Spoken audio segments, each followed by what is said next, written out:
According to one of the stories contained in the book of Genesis, angels were sent by God to destroy the cities of Sodom and Gomorrah because of the sins of their inhabitants.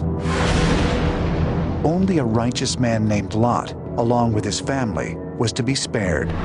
But while making their escape, Lot's wife ignores the angel's warning not to look back, and upon gazing at the horror and devastation, is turned into a pillar of salt. Before the Lord destroyed the cities of Sodom and Gomorrah, Abraham pleaded with the Lord and asked to spare the people if the Lord can find at least 10 righteous people in Sodom. The Lord agreed and sent 2 male angels to the town where Lot greeted them into his home. The men in the town gathered outside and demanded to know the angels. The phrase "to know" in the Bible has sexual connotation. Lot tried to sway them away with his virgin daughters, but they wanted the angels. The 2 angels then struck the men of the town, causing blindness, and Lot was ordered to take his family and leave the town, for it was to be destroyed. This passage is used against gay people. However, this is a story of attempted gang rape, not 2 people in consensual sex. Furthermore, why would Lot offer his virgin daughters if all the men in the town were gay? How could his daughters be pledged to be married to men in the city if they were all gay? This was a practice that wicked men did to travelers. A similar story is told in Judges, chapter 19, verse 13 through 27.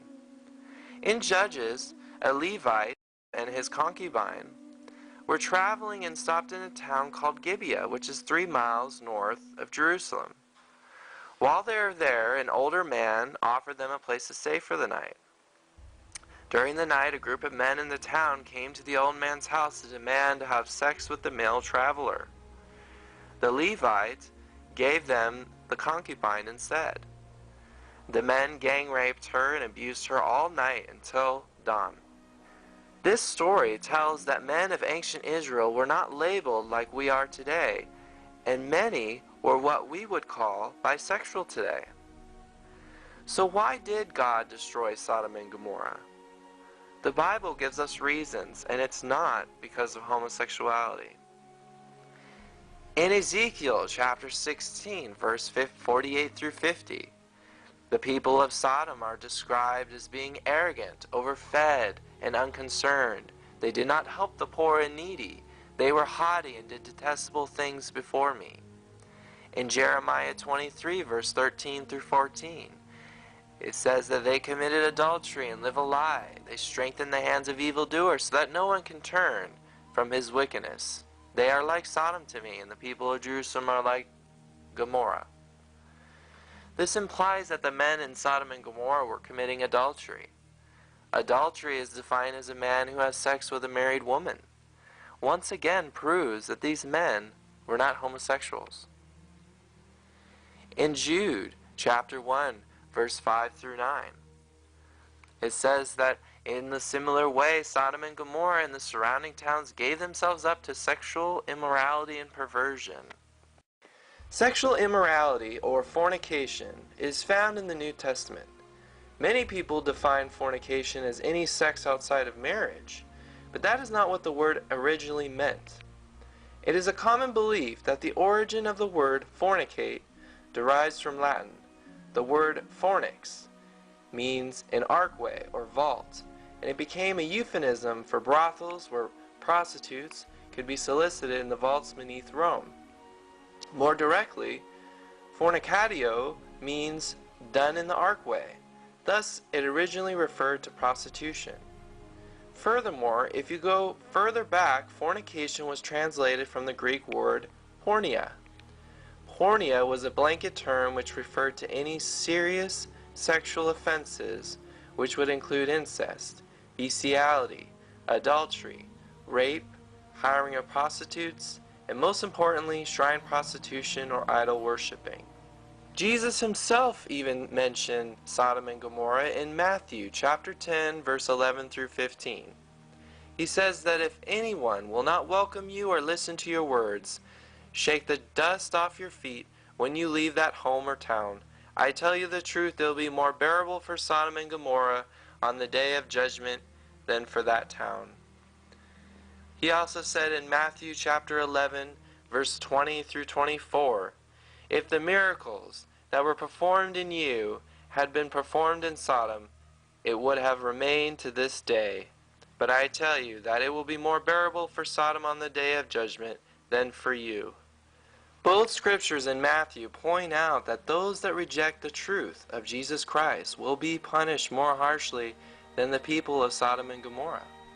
In conclusion, the sins of the people of Sodom were not that they were homosexual, but according to scriptures, were because the people were arrogant, overfed, and unconcerned. They did not help the poor and needy.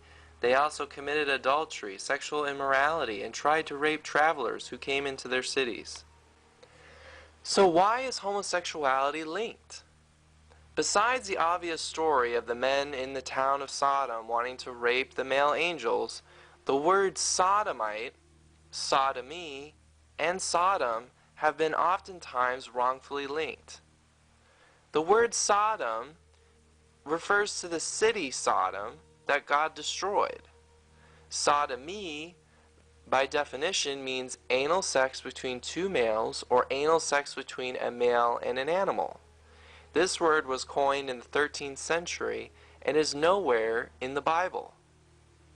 The word sodomite does not mean an inhabitant of the city of Sodom, like how a Canaanite is an inhabitant of Canaan. Sodomite was translated from the Hebrew word Kodesh, which means shrine prostitute. Here are some scriptures where sodomite or Kodesh is used. In Deuteronomy chapter 23, verse 17 through 18, it says that none of the daughters of Israel shall be a whore or Kodesha, nor shall any of the sons of Israel be a sodomite or Kodesh.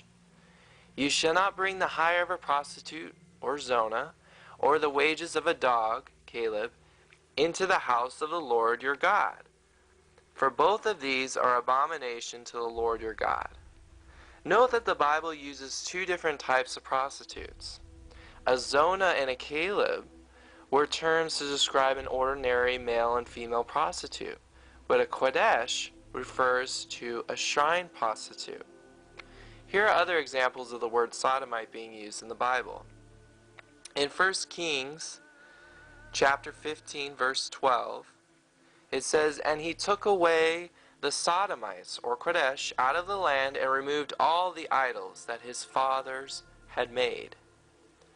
In 2 Kings chapter 23, verse 7, "Then he tore down the ritual booths of the sodomites, or Kodesh, that were in the house of the Lord, where the women wove hangings for the wooden image." And finally in Job chapter 36, verse 14, it says that they die in youth, and their life is among the unclean. To conclude, it is important to note what the Bible actually says and does not say. Many Christians have added to the story of Sodom and Gomorrah, which isn't found in the scriptures to be true. So let's recap. Genesis 19 never mentions homosexuals in Sodom.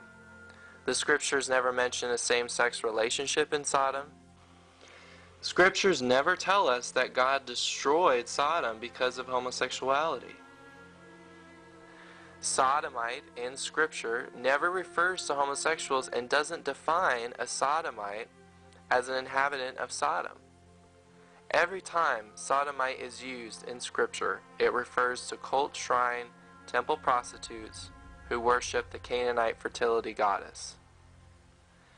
The sexual immorality and perversions that the people of Sodom committed is not defined in Scripture. The Bible doesn't even say anything about the people of Sodom and Gomorrah having sex with animals. And finally, the word sodomy is not found in the Bible, and the word was coined sometime in the 13th century. If Sodom and Gomorrah was destroyed because of homosexuality, then the Bible would say that, but it doesn't.